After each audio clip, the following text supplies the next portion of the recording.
Hi friends, வணக்கம். Welcome to yoga teaching. இந்த வீடியோவில் வந்து 8th பாலிட்டி லெசன் நம்பர் வந்து 2வது பாடம் தான் பார்க்க போகிறோம். ஆல்ரெடி ஃபஸ்ட்டு பாடம் மாநில அரசு முடிச்சாச்சு. இந்த பாடத்தில் வந்து எக்ஸாம் பாயிண்ட் ஆஃப்ல என்ன தேவையோ அதை ஹைலைட் பண்ணி கொடுத்துடலாம். சரிங்களா? வாங்க வீடியோக்குள்ளே போகலாம். குடிமக்களும் குடியுரிமையும். இந்த பாடத்தை நம்ம படிக்கிறதுக்கு முன்னாடி எப்பயுமே நம்ம ஸ்டார்டிங்லேருந்து சொல்கிறதா கற்றல் நோக்கங்களை ஜஸ்ட் ரீட் பண்ணிக்கோங்க. இந்த பாடத்தை படிக்கிறது மூலமாக நம்ம என்ன தெரிஞ்சுக்கிற போகிறோம். ஃபஸ்ட்டு, குடிமக்கள் மற்றும் குடியுரிமைக்கான பொருள் மற்றும் வரையறை. குடிமக்கள்னா என்ன? நம்ம தான் குடிகள்.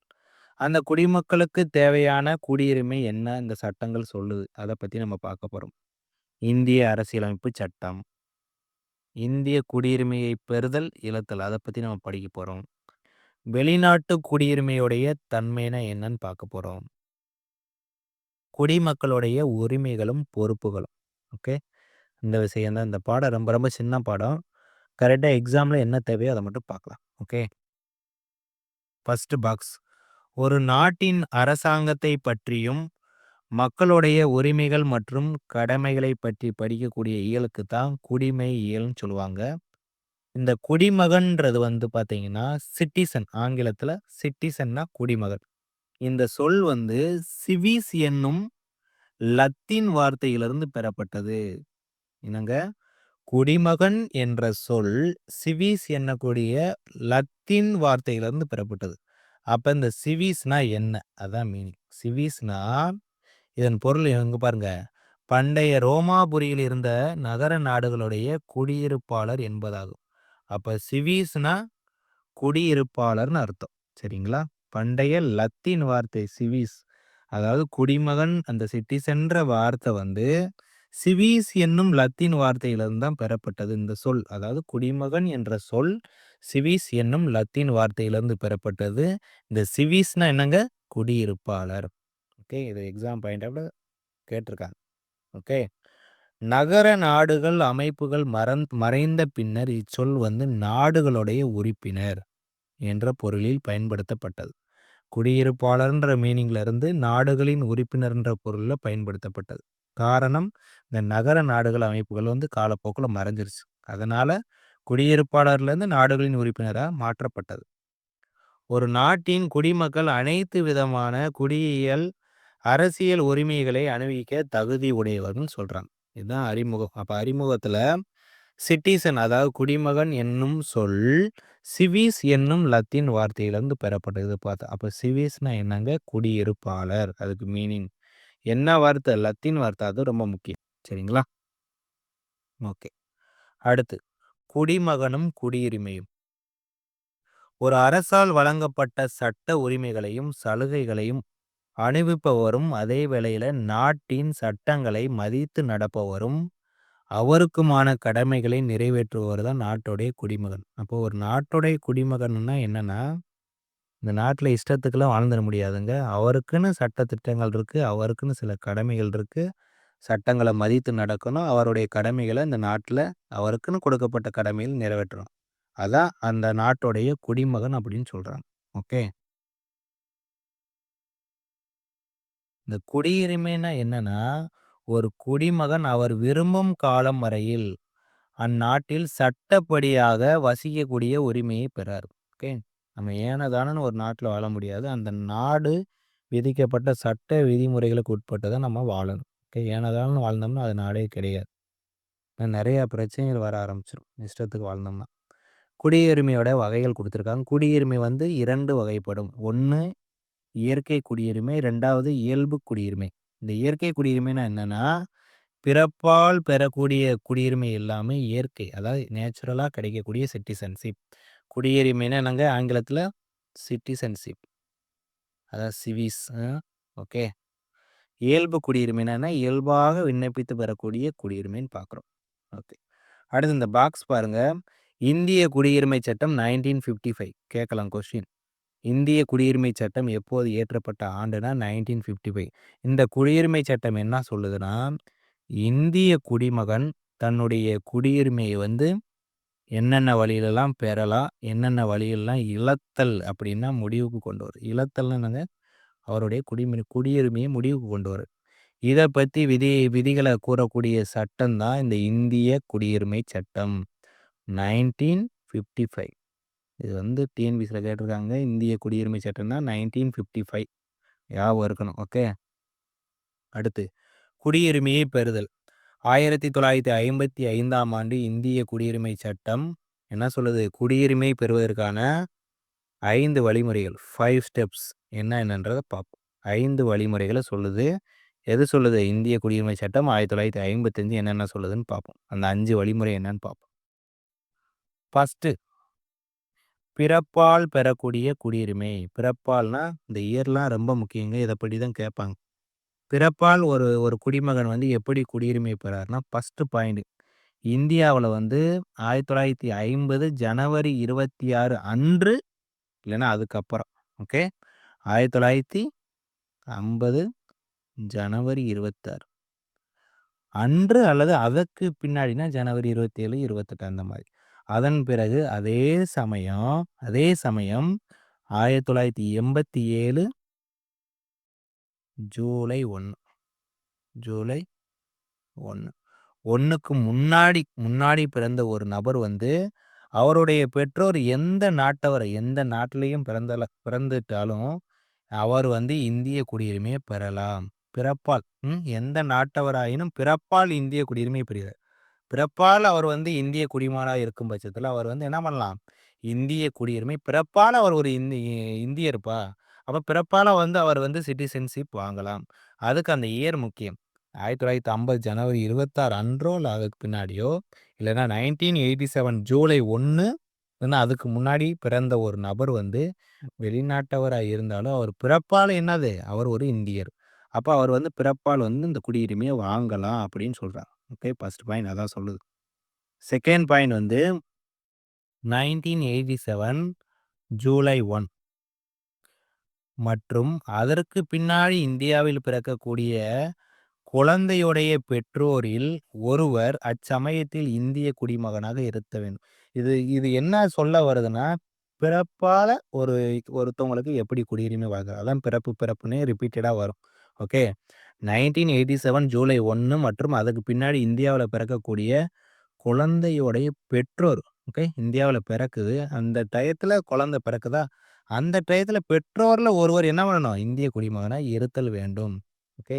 இந்த பீரியட்ல பிறந்தக்கூடிய குழந்தை, அந்த குழந்தையில அவங்க பேரண்ட் இருப்பாங்க. அந்த குழந்தையோட பேரண்ட் அவங்க அந்த டயத்துல அவங்க இந்திய குடிமகனா இருந்திருக்கணும் அப்படி சொல்றாங்க. அப்படின்னா பிறப்பால அவங்க வந்து இந்திய குடியுரிமை வாங்கிக்கலாம். சரிங்களா? இது உனக்கு புரியலன்னா பிரச்சனை இல்ல. ஒன் லைனர் வந்து நம்ம ரிவிஷன் குடுப்போம். நீங்க அதுல வந்து ரீகால் பண்ணிக்கலாம். ஓகே. ஒரு பாடம் புரியலன்னா திரும்ப திரும்ப படிச்சா புரிய போது அவ்வளோதான். ஓகே. அடுத்து 2004 டிசம்பர் 3 மற்றும் அதற்கு பின்னாடி இந்தியாவுல பிறந்தவர்கள் வந்து பிறப்பால் வந்து குடியுரிமை பெறலாம். அல்லது பெற்றோரில் ஒருவர் வந்து இந்திய குடிமகனாகவும், மற்றொருவர் வந்து சட்டவிரோதமாக இந்தியாவுல வந்து இடம்பெயர்ந்தவராக இல்லாதிருந்தால் குடியுரிமை பெறலாம். அப்ப ஒரு இந்தியன் சிட்டிசன்ஷிப் வாங்கணும்னா, சட்டவிரோதமாலாம் வாங்கிட முடியாது. அதுக்குன்னு ப்ராப்பர் வே தான். அதத்தான் இந்த பாராகிராஃப் சொல்லுது. அதாவது சட்டவிரோதமாக இந்தியாவுக்குள்ள இடம்பெயர்ந்தவராக இல்லாதிருந்தால், ஒருவேளை சட்டவிரோதமா இருந்தா கண்டிப்பா குடியுரிமை கிடைக்காது. அடுத்து வாங்க. வம்சாவளியாக குடியுரிமை பெறுது. வம்சாவளி. அது என்னங்கன்னா 1950 ஜனவரி 26 முதல் 1992 டிசம்பர் 10க்கு முன்னாடி வெளிநாட்டில் பிறந்திருந்தாலும் அவருடைய தந்தை வந்து இந்திய குடிமகனாக இருக்கும் பட்சத்துல வம்சாவளி மூலம் வந்து இந்திய குடியுரிமை பெறுவார். அவர் எங்கேயும் பிறந்துட்டு போட்டோங்க வெளிநாட்டுல. எங்க அப்பா வந்து இந்திய குடிமகன் தானே. அதனால எங்க அப்பாவ வச்சு வம்சாவளி மூலமா நான் வந்து குடியுரிமை வாங்க முடியும். ஓகே. அடுத்து செகண்ட் பாயிண்ட் 1992 டிசம்பர் 10 மற்றும் அதற்கு பின்னாடி வெளிநாட்டில் பிறந்தவர்களோட பேரண்ட் எவரேனும் ஒருவர் இந்திய குடிமகனா இருந்தா குடியுரிமை வாங்கலாம். இந்த இயர் பேஸ் பண்ணி தான் உங்களுக்கு ஸ்டேட்மெண்ட் கொஸ்டின் இதெல்லாம் கேட்கலாம். வேற வந்து இதுல ட்விஸ்டட் பண்றதுக்கு ஒண்ணும் கிடையாது. அடுத்து 2004 டிசம்பர் 3ஆம் நாள் அந்த நாள் முதல்ல வெளிநாட்டில் பிறந்தவர்கள் அவர்களுடைய பிறப்பினை வந்து 1 வருடத்துக்குள்ள என்ன பண்ணணும்? இந்திய தூதரகத்துல பதிவு செய்யணும். அப்படி பதிவு செய்யலைன்னா இந்திய வம்சாவளி குடிமகனாக முடியாதுன்னு சொல்றாங்க.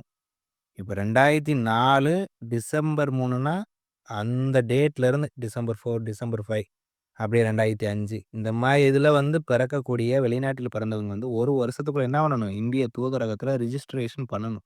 அப்படி பதிவு பண்ணலைன்னா, வம்சாவளி மூலமா அவங்க குடிமகனாக முடியாதுன்னு சொல்றாங்க. அதான் இந்த பாயிண்ட். ஓகே. நோட் பண்ணிக்கங்க. அடுத்து பதிவு செய்தல். ரிஜிஸ்ட்ரேஷன் மூலமாக எப்படிலாம் நம்ம வந்து குடிமகன் வந்து குடியுரிமைய வாங்கலாம்? 3வது பாயிண்ட். இந்திய வம்சாவளியைச் சார்ந்த ஒரு நபர் எந்த ஒரு நாட்டில் வசித்தாலும் அல்லது பிரிக்கப்படாத இந்தியாவுக்கு வெளிப்பகுதியில் வசிப்பவராக இருந்தாலும் பதிவு செய்தலின் மூலம் குடியுரிமை. எங்கேயும் வாழ்ந்துட்டு போங்க. கரெக்ட்டா ரிஜிஸ்ட்ரேஷன் பண்ணிட்டீங்கன்னா, நீங்க குடியுரிமை வாங்கிக்கலாம்னு சொல்றாங்க. இந்திய வம்சாவளியைச் சேர்ந்த ஒரு நபர் எந்த ஒரு நாட்ல வசித்தாலும், வேற நாட்ல அவர் வேலை பார்த்து அங்கேயே தங்குனாலும், அவர் பதிவு செய்யணும்னா குறைஞ்சது வந்து மினிமம் இந்தியாவுல 7 வருஷம் வசித்த பிறகே பதிவு செய்வதற்கு விண்ணப்பிக்க முடியும். இப்ப நான் வெளிநாட்ல தங்கியிருக்கேங்க. வந்துட்டு நான் இந்தியா வந்து நான் ரிஜிஸ்ட்ரேஷன் பண்ணதுமே எனக்கு வந்து குடியுரிமை குடுக்க முடியாது. நான் இந்தியாவுல வந்து 7 வருஷம் தங்கணும். அதுக்கப்புறம் தான் அந்த பதிவு செய்தல் மூலமா நம்ம குடியுரிமை வாங்குறதுக்கு எலிஜிபிலிட்டின்னு சொல்றாங்க. 7 இயர்ஸ் ஸ்டே பண்ணியிருக்கணும். ஓகே. அடுத்து இங்க பாருங்க. இந்திய குடிமகனை திருமணம் செய்த ஒருவர், அந்த ஒருவர் என்ன இருக்கலாம்? ஆணா இருக்கலாம், பெண்ணா இருக்கலாம். இந்திய குடிமகன திருமணம் செய்றாங்க. அப்ப அவங்க பதிவின் மூலம் விண்ணப்பிக்கும் முன்னாடி 7 ஆண்டுகள் இந்தியாவுல வசித்தவராக இருத்தல் வேண்டும். கண்டிப்பா 7 இயர்ஸ் இந்தியாவுல ஸ்டே பண்ணியிருக்கணுங்க. சும்மா நீங்க வெளிநாட்ல கூட தங்கிட்டு, கடைசி காலகட்டத்தில இந்தியாவுல வசிக்கணும், குடியுரிமை வாங்கிக்கலாம்லாம் வாங்க முடியாது. 7 இயர்ஸ் கம்பல்சரி நீங்க என்ன பண்ணணும்? ஸ்டே பண்ணி ஆகணும். அடுத்து இயல்பு குடியுரிமை. ஸோ நம்ம ஆரம்பத்திலேயே பார்த்தோம். இயல்பு குடியுரிமைன்னா, இத டீட்டெயிலா பார்க்க போறோம். இயல்பு குடியுரிமைனா, ஒருவர் வந்து விண்ணப்பிப்பதன் மூலம் மத்திய அரசு அவருக்கு வந்து என்ன பண்ணுது? இயல்பு குடியுரிமைக்கான சான்றிதழ வழங்குது. அப்ளை பண்ணாலே முடிஞ்சுச்சு. நம்ம வாங்கிடலாம். ப்ராப்பர் டாக்குமெண்டேஷன் இருந்தா. எந்த ஒரு நாட்டிலும் குடிமகனாக இல்லாத ஒரு இந்தியர் வந்து அவர் வசிக்கும் நாட்டின் குடிமகனாவதை தடுக்கும் பொருட்டு இயல்பு குடியுரிமை வழங்கப்படுகிறது. இப்ப நீங்க ஒரு நாட்ல எந்த நாட்ல நீங்க வெளிய போறீங்க, அந்த நாட்டோடைய சிட்டிசன்ஷிப் இல்ல. ஆனா அவர் ஒரு இந்தியரா இருக்குன்னு வச்சுக்கங்களேன். அவர் வசிக்கக்கூடிய நாட்ல அவர் பாட்டு குடிமகனா ஆயிற முடியாது. அதுக்கு தான் இந்த இயல்பு குடியுரிமைலாம் வச்சிருக்கிறாங்க. குடிமகனாவதை தடுக்கும் பொருட்டு இந்த வேர்டு முக்கியம். ஓகே. இஷ்டத்துக்கு நீங்க போய் தங்கிட்டுலாம் குடியுரிமை வாங்கிற முடியாதுங்க. இயல்பு குடியுரிமை அந்த கான்செப்ட்ட சொல்லுது. வெளிநாட்டு குடியுரிமையை ஒருவர் துறக்கும் பட்சத்தில அவருக்கு இயல்பு குடியுரிமை வழங்கப்படுகிறது. ஸோ ஃபாரின்ல அவர் தங்கி குடியுரிமை வாங்குனா கூட, அத வந்து அவர் என்ன பண்ணலாம்? அது எனக்கு வேண்டாம் அப்படின்னு சொன்னா, இங்க இயல்பு குடியுரிமை மூலமா விண்ணப்பிச்சு குடியுரிமைய வாங்கிக்கலாம்னு சொல்றாங்க. ஒருவர் இந்தியாவுல வசிக்கும் பட்சத்தில, இந்திய அரசு பணியில் இருக்கும் பட்சத்தில, ஆண்டு முழுவதும் இந்தியாவிலே தங்கியிருந்தாலும் கூட, அவருக்கு குடியுரிமையை வழங்கலாம். ஆக மொத்தம் இந்தியாவுக்கு முக்கியத்துவம் குடுக்கணுங்க. இங்க வந்து தங்கணும், 7 வருஷம் இருக்கணும். நெறைய விஷயங்கள் கிரைட்டேரியா இருக்கு. ஏனோ தானோலாம் குடியுரிமைய வாங்கிற முடியாது. அடுத்து, நல்ல பண்புகளையும் இந்திய அரசியலமைப்பு 8வது அட்டவணையில் குறிப்பிட்டுள்ள ஏ ஒரு மொழி ஏதேனும் ஒரு மொழியில வந்து அவங்க என்ன பண்ணணும்? போதிய அறிவினை பெற்றிருந்தால், அவர்கள் அவர் வந்து ஒருவர் இயல்பு குடியுரிமை பெற தகுதியுடையவர். ஸோ 22 லாங்குவேஜ் இருக்கு. Official language. இதில ஏதேனும் ஒரு மொழி நமக்கு தெரிஞ்சாலே போதுமான அறிவு இருந்தாலே, இயல்பு குடியுரிமை மூலமா விண்ணப்பிச்சு நம்ம குடியுரிமைய வாங்க முடியும். அடுத்து 5 பிரதேசங்களை இணைத்தல் மூலம் குடியுரிமை. அதாவது எந்த ஒரு வெளிநாட்டு பகுதியும் இந்தியாவோட இணையும்போது, இந்திய அரசு வந்து அப்பகுதி மக்களை இந்திய குடிமக்களாக ஏற்றுக்கொள்கிறது. உதாரணத்துக்கு ஒரு இன்சிடென்ட் நடந்திருக்கு. பாண்டிச்சேரி வந்து இந்தியாவுடன் இணைந்த பொழுது, இந்திய அரசு எப்போ பண்ணுதுன்னா, 1962ல வந்து இந்திய குடியுரிமைக்கான ஆணைய வழங்குது. ஓகே. பக்கத்து ஸ்டேட்டோ, நம்ம யூனியன் டெரிட்டரிய நம்ம ஜாயின் பண்ணும் பொழுது, அவங்களும் நம்ம குடிமக்களாக கருதப்படுவாங்க. இப்படி ஒரு இன்சிடென்ட் நடந்திருக்கு. என்னங்க இந்தியாவுடன் பாண்டிச்சேரி வந்து இணைஞ்சிருக்கு. ஓகே. 1962. ஓகே. அப்ப குடியுரிமையை பெறுதல்னா 5 வே பார்த்தோம். குடியுரிமை எத்தன வழிகள்லாம் நம்ம வாங்கலாம்னா 5 வே இருக்கு. 5 வழிமுறை இருக்கு. அதேபோல குடியுரிமை இழத்தல்னா எத்தன மெத்தடுனா 3 வழியில வந்து அவங்க குடியுரிமையை இழக்கலாம்னு சொல்றாங்க. அது இந்திய அரசியலமைப்பு சட்டத்தின் 2வது பகுதி ஆர்டிக்கிள் 5லிருந்து 11 வரையிலான விதிகள் குறிப்பிடுது. என்னது? குடியுரிமை இழப்பு பற்றி இந்திய அரசியலமைப்பு சட்டத்தில பகுதி 2 ஆர்டிக்கிள் 5லேருந்து 11 குறிப்பிடுதுன்னு சொல்றாங்க. இது ரொம்ப முக்கியங்க. எக்ஸாம் பாயிண்ட் ஆஃப் வியூல கேட்கலாம். அடுத்து ஃபர்ஸ்ட்டு குடியுரிமை பெறுதல் 5 வே பார்த்தோம். 5 வழிமுறைகள. இப்ப குடியுரிமை இழத்தல் 3 வழிமுறைகள பார்க்குறோம். என்னன்னா ஃபர்ஸ்ட்டு, செகண்டு, தேர்டு.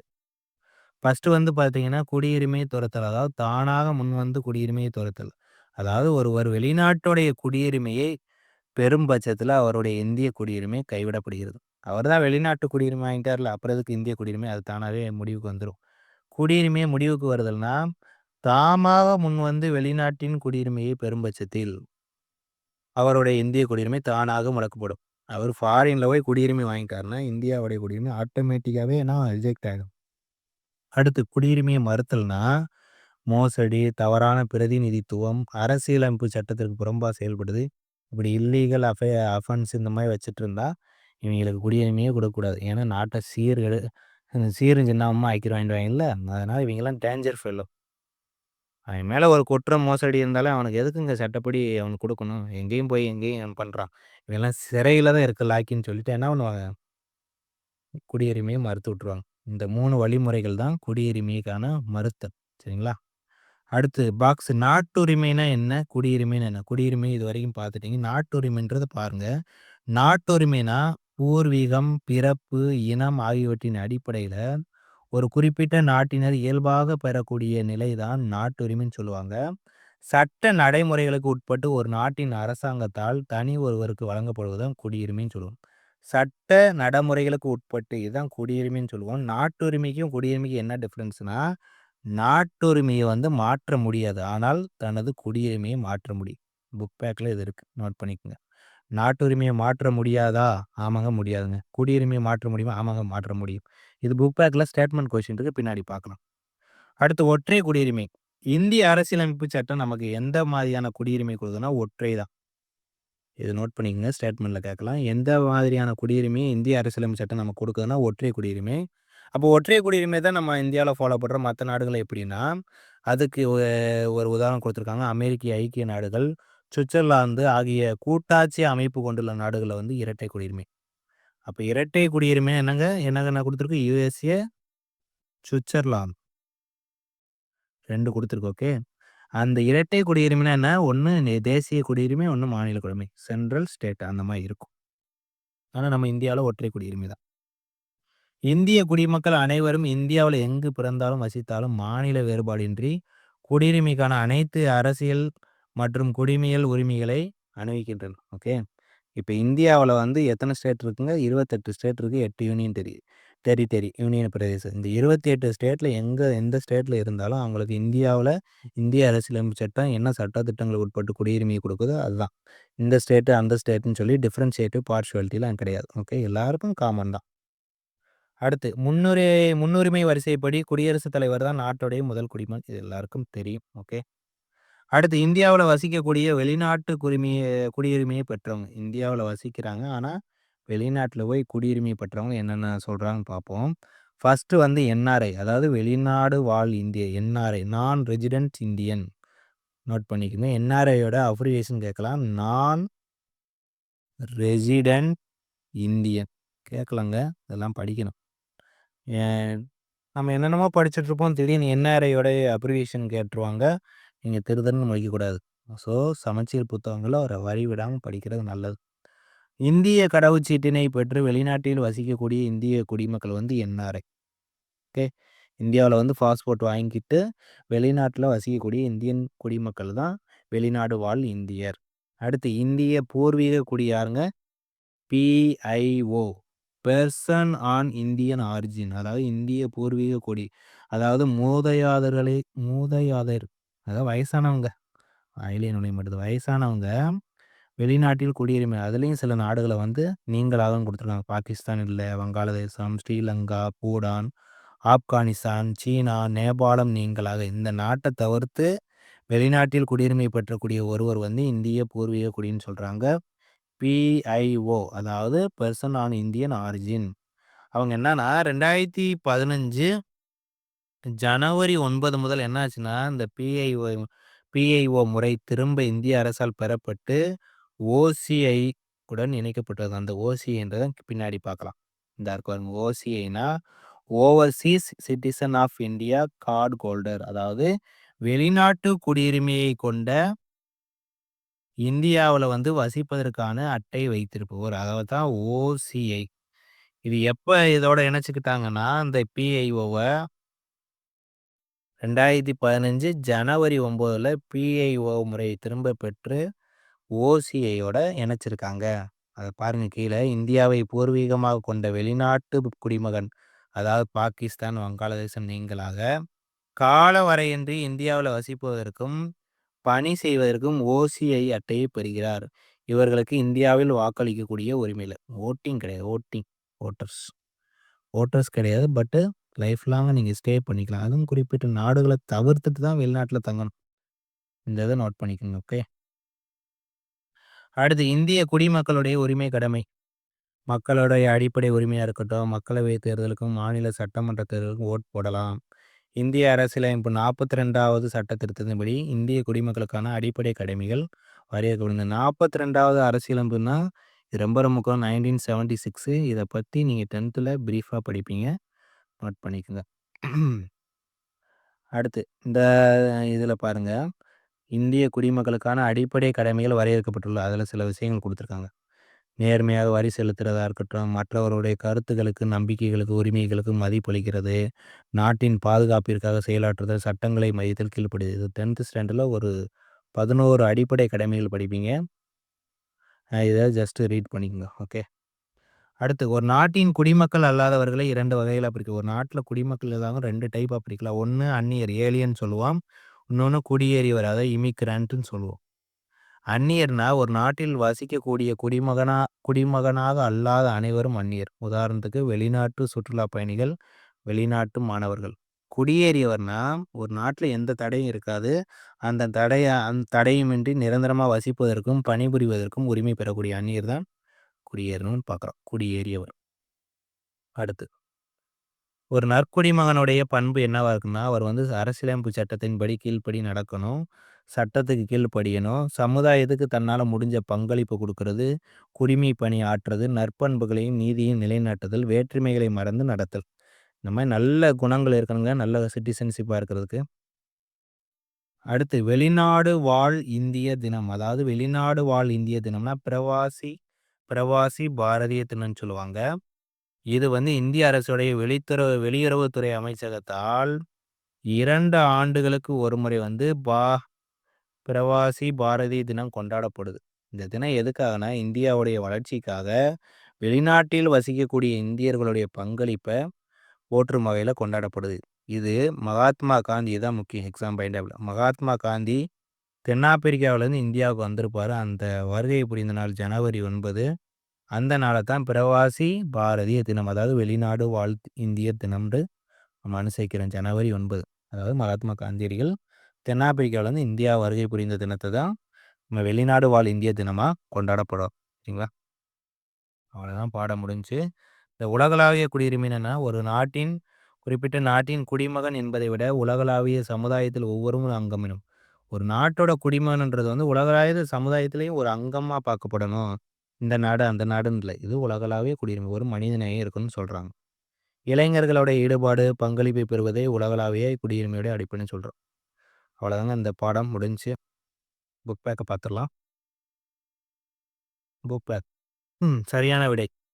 கீழ்கண்டவைகளில் எந்த ஒன்று இந்திய குடியுரிமை பெறும் வழிமுறை அல்லனா சொத்துரிமை பெறுவதன் மூலம். அடுத்து அரசியலமைப்பு சட்டத்தின் எந்த பகுதி பிரிவுகள் குடியுரிமை விலகுது? பகுதின்றது 2, ஆர்டிகல் 5லேருந்து 11. Option A1. ஓகே. அடுத்து இந்தியாவுடைய முதல் குடிமகன் குடியரசுத் தலைவர் தான். அடுத்து கோடிட்டிடம். ஒரு நாட்டின் டேஸ் அந்நாடு வழங்கக்கூடிய குடியியல் மற்றும் அரசியல் உரிமைகளை பெற தகுதியுடையவர்னா குடிமகன் தான். செகண்ட், இந்திய அரசியலமைப்பு சட்டம் எந்த மாதிரியான குடியுரிமைனா ஒற்றை. இரட்டை என்ன பார்த்தோம்? ஒன்று USA, இன்னொன்று சுவிட்சர்லாந்து பார்த்தோம். ஓகே. அடுத்து இந்திய கடவுச்சீட்டினை பெற்று வெளிநாட்டில் வாழும் இந்திய குடிமகன் NRIன்னு நான் சொல்லியிருந்தேன் ஒரு பாக்ஸில். நான் ரெசிடென்ட் இந்தியன் அப்ரிவேஷனில் கேட்கலாம், நோட் பண்ணிக்கோங்க. நான் ரெசிடென்ட் இந்தியன். அடுத்து மக்கள் அனைவரும் உரிமைகள் மற்றும் டேஸையும் இயற்கையாக பெறுகிறாங்க. குடிமை பொறுப்புகளையும் அவங்க சேர்த்து பெறுறாங்க இயற்கையாகவே. அடுத்து டேஸ் என்பது இளைஞர்களை நவீன சமுதாயத்தை வடிவமைப்பதில் பங்கேற்கக்கூடிய ஒரு யோசனை உலகளாவிய குடியுரிமை. ஓகே. அடுத்து சரியா தவறா? அமெரிக்க ஐக்கிய நாடுகள் வந்து ஒற்றை குடியுரிமையை வழங்குகிறது. இல்லங்க, இரட்டை குடியுரிமை தப்பு. வெளிநாட்டு குடியுரிமையை கொண்டு இந்தியாவில் வசிப்பதற்கான அட்டை வைத்திருப்பவருக்கு வாக்குரிமை உண்டு. வாக்குரிமை இல்லைன்னு தான் பார்த்தோம். 3வது அடிப்படை உரிமைகளை இந்திய குடிமகன் அணிவிக்க நமது அரசியலமைப்பு சட்டம் உத்தரவாதம். இது சரி. நாட்டுரிமையை மாற்ற இயலும். ஆனால் குடியுரிமையை மாற்ற இயலாது. குடியுரிமையை தான் மாற்ற இயலும். நாட்டு உரிமையை மாற்ற இயலாதுன்னு தான் பார்த்தோம். இதுவும் தப்பு தான். ஓகே. அடுத்து ஒரு இந்திய குடிமகனின் குடியுரிமை கீழ்க்கண்ட எதனால் முடிவுக்கு வருகிறது? ஒருவர் வேறு நாட்டு குடியுரிமையை பெறும்போது கண்டிப்பா முடிவுக்கு வந்துரும். பதிவு செய்தோம்னா நம்ம படிக்கல. ம். ஆமா. பதிவு 1, 2 சரின்னு வந்திருக்கு. முடிவுக்கு கொண்டு வரது வந்து தவறான மோசடி வழிகளில் ஒருவர் குடியுரிமை பெற்றார் என்று அரசு கருதும்போது, இதுவும் கண்டிப்பாக முடிவுக்கு வந்துரும். போரின் போது எதிரி நாட்டிடம் இந்திய குடிமகன் வணிகம் செய்யும்போது, போரின் போது இதெல்லாம் வராதே! ஒரு இந்திய குடிமகனின் குடியுரிமை கீழ்க்கண்ட எதனால் முடிவுக்கு கொண்டு வருகிறது? ஒருவர் வேறு குடியுரிமை பெறும்போது ரைட்டு. பதிவு செய்வதன் மூலம் ரைட்டு. தவறான மோசடி வழிகளில் குடியுரிமை பெற்றார் என்று கருதும்போது இதுவும் ஓகே. போரின் போது எதிரி நாட்டிடம் இந்திய குடிமகன் வணிகம் செய்யும்போது. ம். ஃபர்ஸ்ட்டு 1, 2, 3 சரியா? இது மட்டும் டவுட்டா இருக்கு. உங்களுக்கு ஆன்சர் தெரிஞ்சா கமெண்ட் பண்ணுங்க. பட் 1, 2ன்னு சரின்னு குடுத்துருக்கேன். இத செக் பண்ணிக்கோங்க. ஓகே. அடுத்து 1962ஆம் ஆண்டு பாண்டிச்சேரி இந்திய யூனியனுடன் இணைந்தது. அங்கு வாழ்ந்த மக்கள் இந்திய குடிமக்கள். 1955 இந்திய குடியுரிமை சட்டத்தின்படி பிரதேசங்களை இணைத்தல் என்பதன் அடிப்படையில் குடிமக்கள். ஓகே. ஆப்ஷன் ஏ தான் கரெக்ட். இந்த ஒரு ஒன் வேர்டு மட்டும் கொஞ்சம் கன்ஃப்யூஷனா இருக்கு. நான் 1, 2ன்னு குடுத்துருக்கேன். ஒருத்தவங்க ரிஜிஸ்டர் பண்ணாங்கன்னா முடிவு கொண்டு வரலாம். வேற ஒரு நாட்டு குடியுரிமை முடிவு கொண்டு வரலாம். இந்த தவறான மோசடியும், இந்த போரின் இது மட்டும் டவுட்டா இருக்குங்க.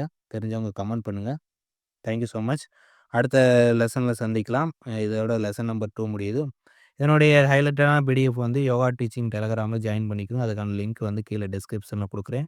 மறக்காம சேனலுக்கு சப்போர்ட் பண்ணி சப்ஸ்கிரைப் பண்ணுங்க. அடுத்தடுத்து இந்த பாடம் உங்களுக்கு புரியலன்னா கூட அடுத்து நம்ம ஃபர்தரா ஒவ்வொரு பாடத்துக்கும் ஒன்லைனர் நம்ம அகாடமி தயாரித்த ஒன்லைனரே நான் உங்களுக்கு ரீகால் பண்றதுக்கு, ரிவிஷன் பண்றதுக்கு நான் ஒன் பை ஒன்னா நெக்ஸ்ட் வீக்லேருந்து குடுக்க ஆரம்பிச்சுருவேன். ஸோ தொடர்ச்சியா நம்ம சேனல ஃபாலோ பண்ணி சப்போர்ட் பண்ணுங்க. Thank you so much. நன்றி, வணக்கம்.